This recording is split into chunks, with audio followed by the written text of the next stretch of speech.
Very often when we're talking about incident remediation, phishing resistant MFA methods is across the board something that would prevent probably almost every cloud-based incident that we come across. In that we can put in all these different cloud security controls, you can put in all these different on-prem controls, but at the end of the day, if an administrator account is compromised through phishing, through token theft, through SMS, SIM swapping, if that identity is compromised, they can really get around any of the foundational controls that we talk about.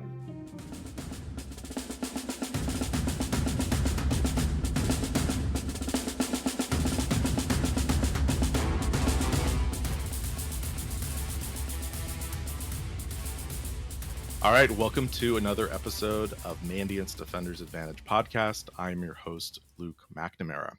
Today, we are talking about cloud compromise trends, and I have joining me two of our consultants in the Mandiant Consulting Group, Will Silverstone, Senior Consultant, and Omar ElAhdan, Principal Consultant.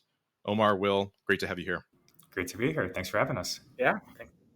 So the reason you guys are on is because you just recently wrapped up, recent as of this recording, a talk that you gave at Google Next that I thought was full of some of the best insights into what we've been seeing within Mandiant in responding to cloud compromises, or where cloud has been a piece of the incident response, the breach. So I thought it'd be useful to talk to both of you about go into a little bit more depth as to what you're seeing in some of the trends in this space. Maybe to begin with, you had this slide in there that I thought was useful, where you described how you've had critical workloads that have moved to the cloud, but not necessarily the right security mindset. What do you mean by that? And maybe you could kind of frame this discussion for us around how that shapes how organizations are approaching security in the cloud. Yeah, so I think there's kind of two main concepts that are important to touch on when we think about cloud compromise. Like the two ways that infrastructure is deployed within the cloud. First being infrastructure as a service, so EC2 instances, virtual machines, resources that you control kind of the underlying infrastructure within the cloud environment. The other being platform as a service, where the cloud provider controls that underlying infrastructure, and you really manage kind of the application layer of the infrastructure. And the reason I bring that up is because I think organizations who haven't necessarily adapted their security mindset to protecting against cloud compromise are kind of treating, cloud as just another data center when, as it relates to, the infrastructure as a service. So, they have a whole bunch of virtual machines, they have, EC2 instances deployed in their cloud environment, and they're kind of treating the security of those the same that they would their on-premise data center, the same, security controls that they have in place there. So I think kind of understanding the two frames where cloud infrastructure, cloud services can be compromised, first from the infrastructure, kind of similar compromises that would occur in an on-premise environment, and also from the platform as a service where it's heavily focused on identity. And I think that's going to be a kind of common theme throughout this conversation is that heavy focused on identity. And that there is really where we see a lot of mindset change need to be, with identity being kind of the security boundary for cloud environments. And so as we go through this conversation, we'll be talking about how as you move resources to the cloud, you still have a lot of those same on-premise security controls when you're controlling the underlying infrastructure. But as things kind of get abstracted, and as you have platform level where you're not necessarily managing all the infrastructure underneath, identity becomes kind of the main area of focus there. One of the other pieces that you had in there that I liked, one is you kind of noted that one, incident response in general, and specific when you're including cloud infrastructure and assets, it's not linear, right? And you talked about lines being blurred between on-prem and cloud-based infrastructure. Maybe kind of set us up with how does that affect when you're just approaching doing incident response where there's cloud-based infrastructure and assets? How does that change things? The fact that you now have sort of these blurred lines between these, between the on-prem and cloud-based. Right. I think one of the main points there is very often when we talk about cloud compromise, there's almost always some on-premise component involved. I think we very rarely see compromises that are purely in Azure, purely in AWS, purely in GCP.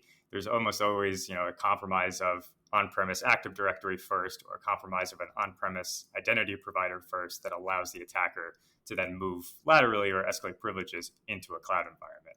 And so kind of understanding the lines within your specific organization of how, hey, if I'm in charge of protecting my cloud environment, that's not just protecting that cloud environment. You also have to think about your on-premise environment also. And I would also say that kind of taking that into account when it comes to logging and detection, when you have a hybrid environment, let's use an example of an organization in the cloud but has an on-prem data center, their identity store is on-prem. And when you're doing an IR or incident response for that hybrid engagement, then you'd have to look at logs originating from the identity store hosted on-prem, but then you have to correlate that to control plane and maybe even data plane logs that originated from resources or the control plane of the cloud service provider. So that's really kind of another way where these two tie into play. And you mentioned, logging and detection. I think this is maybe where jumping into some of the actual examples that you've seen, or some of the categories of threat actors compromising cloud-based infrastructure, living on the land, or living off the land rather. We did an episode around that, kind of in the context of Volt Typhoon and that threat actor. But I think this is also something we've seen in sort of OT networks and with OT assets, right? Similar approach to utilizing resources, tooling that already exists within the environment. You talked about this a little bit, though, in a cloud context. I'm curious about that. What does that really look like, and how does it maybe differ? What are the specific tools that are being employed, the services, when we have observed living off the land be employed in some of these incidents and breaches? Yeah, so maybe I'll cover off on kind of the simple ones, and then maybe Omar, you want to cover the trusted infrastructure. So I think from a basic perspective, one of the common living off the land techniques in a Windows environment, using PowerShell or using local built-in tools to blend into normal traffic. And the equivalent of that within cloud is using the AWS CLI, for example, to perform reconnaissance within a cloud environment, using gcloud to perform reconnaissance within environment. And we often see organizations really struggle in the same way that they do to detect anomalous activity of PowerShell commands, struggle to detect anomalous activity of AWS CLI commands, for example. Something like, do you ever have the use case of an attacker listing all your S3 buckets? Or do you ever have a normal case of a normal user listing all your S3 buckets and being able to develop detections on usage of the command line to list all your S3 buckets? Something, kind of as simple as identifying what's the baseline usage of the normal cloud APIs and developing detections based on those. So that's kind of the equivalent to where the on-premise or Windows version of living off the land lives. I think, Omar, you want to touch on the kind of trusted service infrastructure part of it? Yeah, and it's funny that you say this, because I think throughout 2023, we saw an uprise where we're seeing attackers weaponizing trusted service infrastructure tools and platforms for malicious reasons. So maybe first, let's start with, what does a trusted service infrastructure mean? The definition would be it's a tool or a platform that's associated with a management interface that provides some sort of a core service. Think of asset and patch management tools, security tooling, specifically EDR, endpoint detection and response. That would all be encompassed as part of that trusted service infrastructure bucket. And as part of living off the land, what we see attackers do is abuse those tools to deploy malicious scripts, malware, etc., to gain access to workloads hosted on-prem or in the cloud. So think of an example where an attacker was able to compromise credentials, obtain access to the victim organization's endpoint detection and response solution, whitelist a specific malware, and then leverage the patch management solution that the organization uses to deploy that malware across every single managed device or endpoint. And I think that's also kind of a good example of the interplay or blurred lines between cloud and non-cloud environments also, where you can be fully locking down your cloud environment. You can have full network restrictions and identity restrictions. But if you're not thinking about your on-premise environment, your trusted service infrastructure or EDR tools, an attacker can use that as kind of getting a easy backdoor into a cloud environment.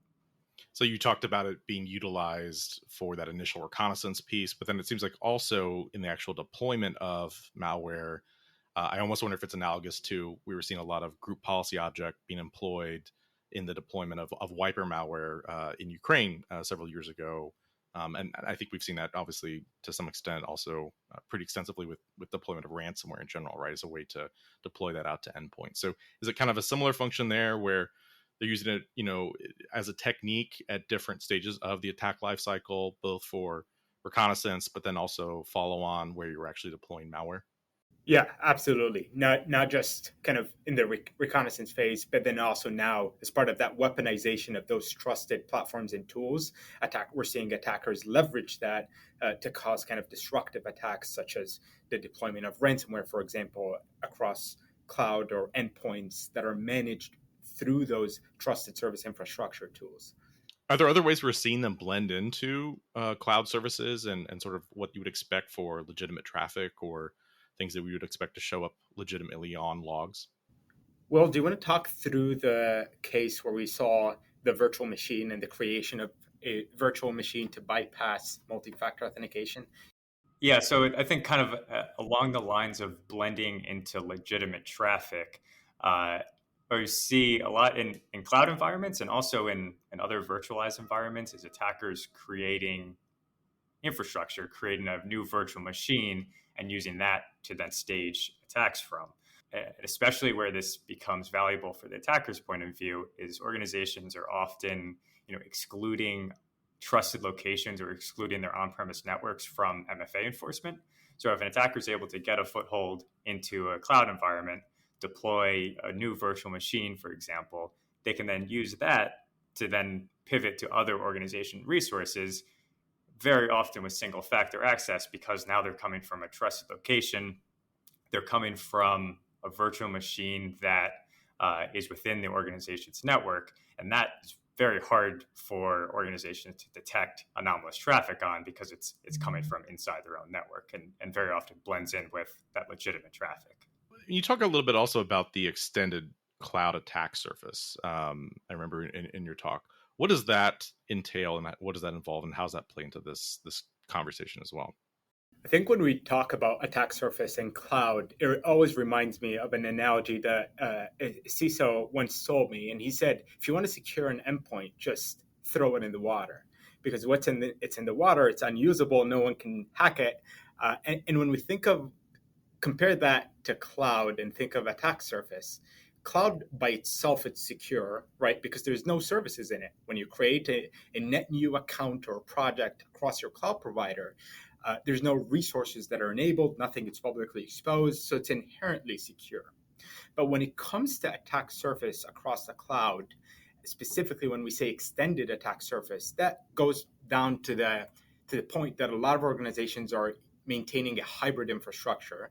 So we have to consider the attack surface from a cloud layer once you have resources across your cloud service provider, but then also what additional attack vectors are introduced with that hybrid integrations. And to sum it up, we can break down attack surface holistically in three functions or pillars. One, from a network perspective, and that really revolves around public accessibility. What services, compute, resources, etc., that are publicly exposed that could be exploited by an adversary. A second one around identity, and to Will's point earlier, that's where we see a lot of incidents where an attacker was able to reuse credentials, brute force into accounts, etc., because oftentimes identity is tied to that hybrid integration.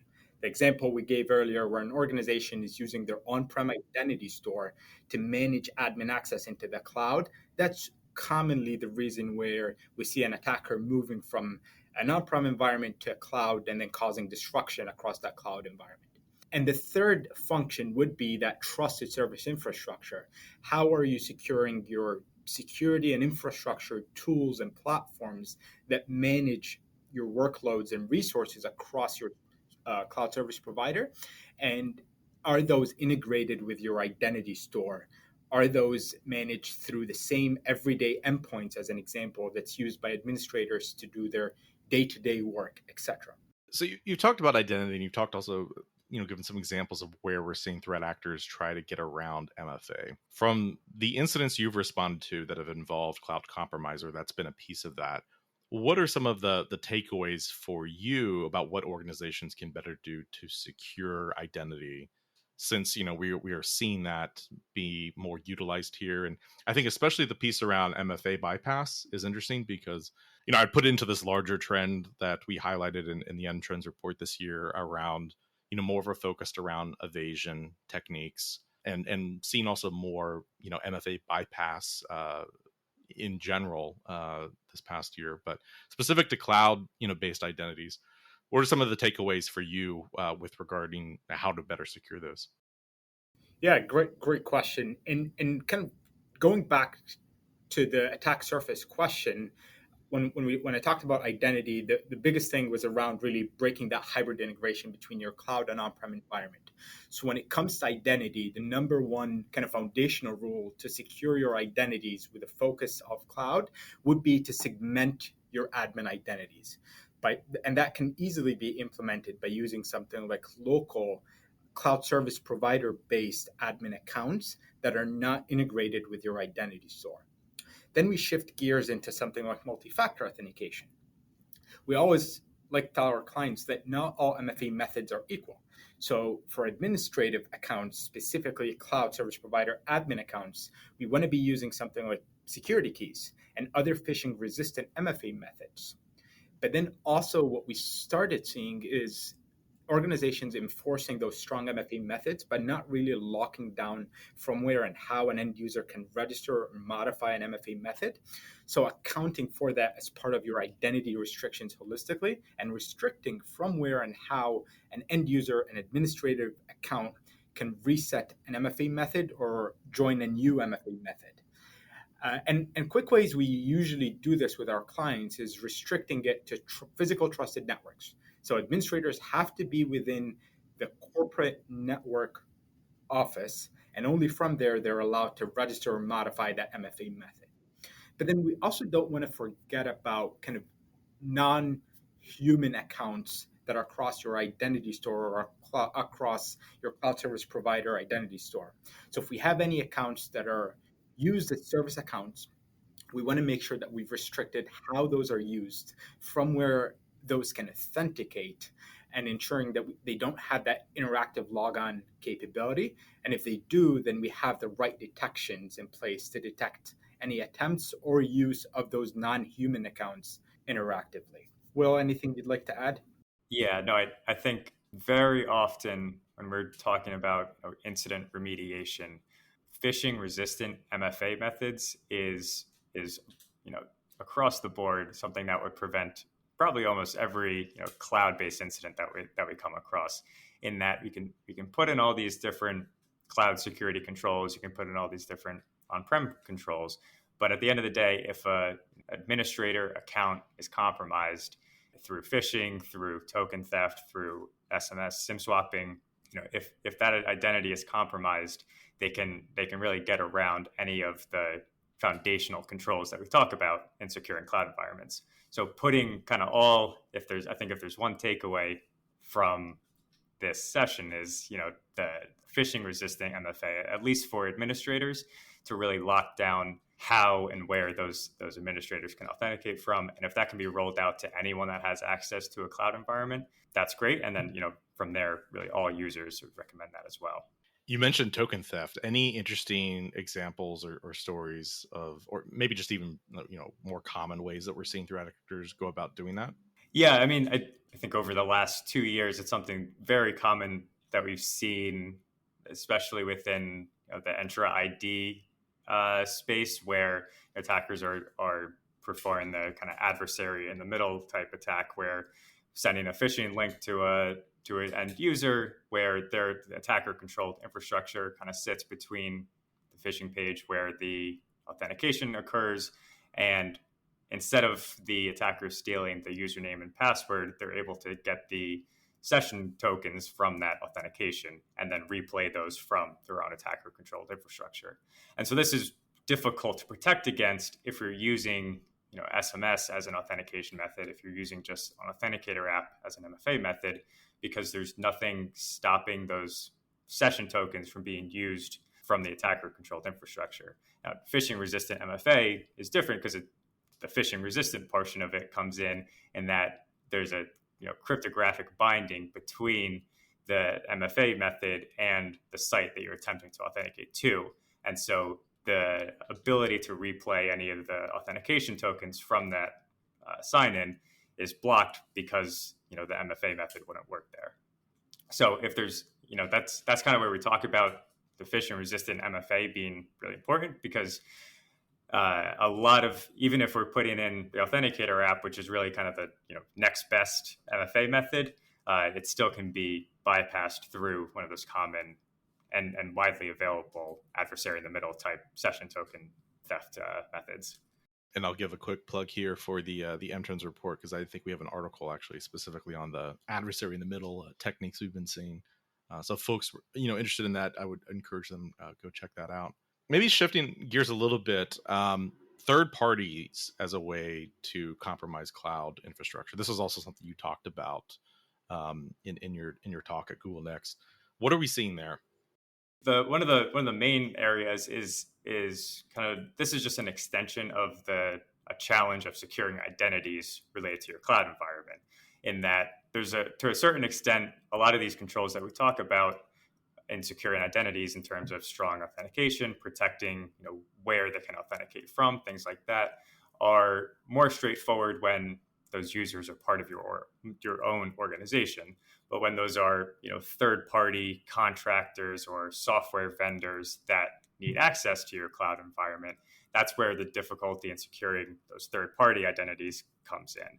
It's much more difficult to enforce a third-party contractor to have a certain MFA method, or a third-party contractor to come from a specific trusted location.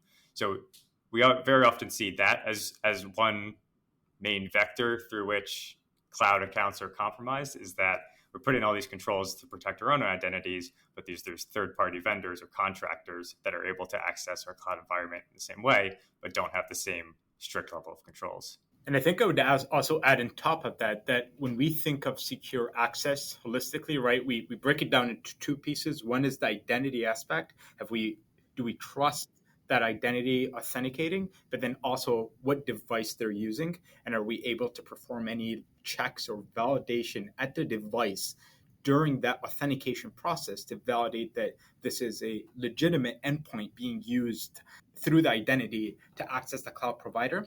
And that's really where we see the gap commonly when it comes to third parties, because even though organizations might be able to restrict kind of strong, complex passwords on third-party identities that are handed over to contractors managing the cloud provider, but from an endpoint perspective, they don't have the ability to perform any checks at the endpoint level to validate that that EDR service is installed on that laptop, or the fact that a company created certificate is installed on that endpoint, etc. That's really where we see the gap or deviation when it comes to third parties managing cloud environments. There was, I think post SolarWinds, there was this big focus around supply chain security. And I think, that as a subset of this larger discussion around third parties, I think, again, a lot of organizations are really focused around, how do we get a handle around supply chain when we're ingesting software updates from third-party vendors, things of that nature. And that's in and of itself is a very challenging problem. But I don't know if there's been as much focus, or maybe I'm curious kind of your experience. Are organizations thinking about this sort of third party and the identity piece of that in the same way, or putting the same level of attention to that? Is this something that's becoming, there's a greater awareness around that? Because it's certainly different from the supply chain, issue and problem. But again, it's kind of wrapped around this sort of managing third party risk. And I'm curious if this is something in kind of your experience in conversations with customers and elsewhere, if you see like a greater focus or an awareness of this as a security issue. I think what we generally see is organizations still integrating that third-party identity into their corporate identity store. And that's really the biggest red flag that we always talk to clients about, because just similar to what we said about securing cloud identities, we want to use segmented identities that are not integrated with our identity store. We want to replicate that model across third-party accounts. The problem that we see and hear from clients when we talk to them about this is contractors, third parties, etc., pushback, because if you're adding additional hoops for them to get access to what they need to manage or get access to, it becomes difficult, and you get a lot of pushback from them, basically. Yeah, I think in the same way that software supply chain is a huge challenge in that you need to have some sort of trust over that software that you're using, and that attackers are able to exploit that trust if they're able to implant anything into the downstream software. You have the same issue with third-party identities in that if we're contracting with a third party who's implementing something into our cloud environment, we need to have some level of trust to allow them access into our environment. But how can we have that trust, but also, be able to put in those same strict level of controls to be able to, trust the device that they're coming from, trust their authentication, trust the networks, all those kind of things. In wrapping this all up, you have a lot of great examples, in the talk that you gave, from things that you've witnessed and responding to, where cloud has been a component of the breach investigation. So as a result, and this is always the case with the consultants, you have a lot of good insights into how threat actors are getting around controls, things that they're doing to exploit devices, people, the whole part of the attack lifecycle.